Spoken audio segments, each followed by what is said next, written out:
Half an hour, defending ourselves against a group of attackers, throwing glass bottles and stones and spraying us with pepper spray.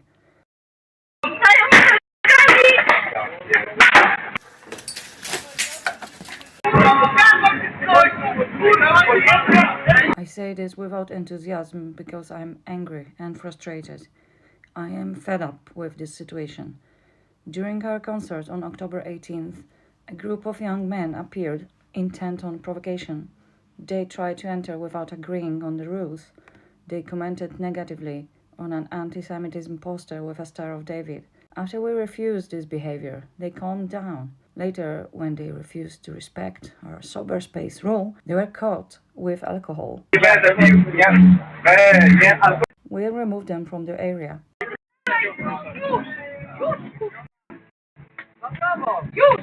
They refused, spreading anti-Semitic slogans, including that 80% of Jews support Netanyahu, so f*** the Jews. When talking didn't work, we had to remove them by force.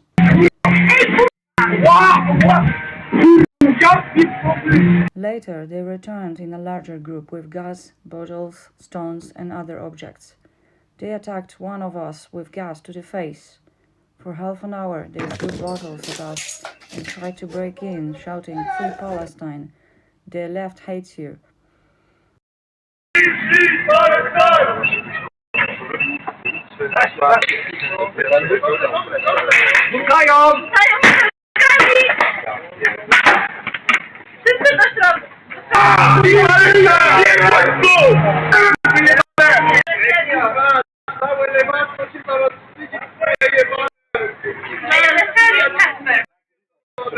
Okej, ale oni rzucają rozbitymi butelkami.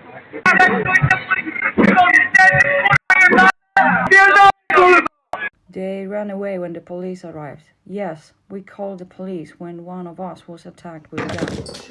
Glass bottles were flying towards our heads.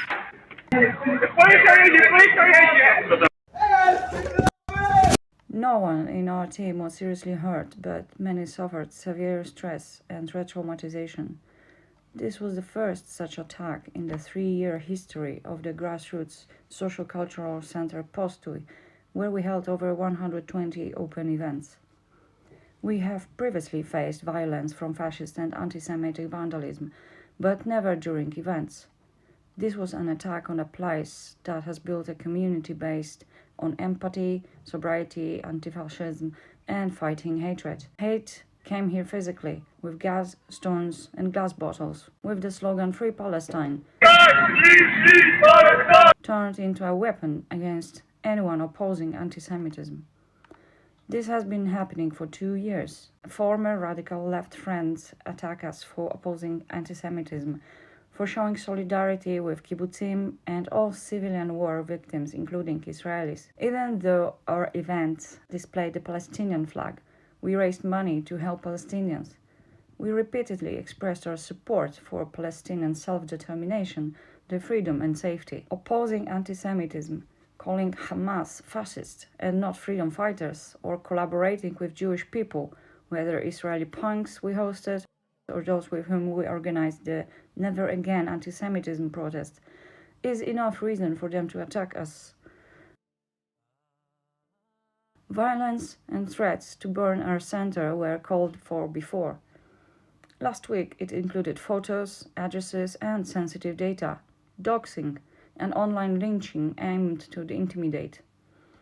This found fertile ground on Polish anti-Semitism, also fueled by parts of the left who, instead of fighting discrimination, racism, and hate, enable fascists and the far right. It also builds a sense of impunity for violence, a violence that took on a new face of young men convinced they are fighting for a righteous cause, while actually repeating fascist ideas. Once again, proving how urgent and relevant the slogan "Never Again" is, in its original meaning, facing repeated anti-Semitic violence.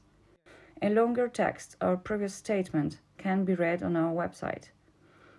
We will not be intimidated because Postoj stands. The community we build is stronger than their hatred. We need help with funds to buy used self-defense tools and improve security. We also need legal support and people willing to create a grassroots social-cultural center and social-political work around it. And the ideas of real anti-fascism, social ecology and democratic confederalism. Now is a good moment to get involved. Above all, we count on solidarity. We have seen enough already how difficult it is in a broadly defined anarchist movement, since mainly its members attack us. Still, we wish strength to those who disagree with what happens in this movement, to break free from its toxic structures. We know we can count on various anti-fascist individuals and groups, internationally, independent artists and activists. This cannot be ignored. We know how hard it is to cope with harassment and hate. We understand, and it hurts us when someone does not take a public stance. But silence is consent to anti-Semitism, fascism, and racism. We cannot be silent. We cannot allow it.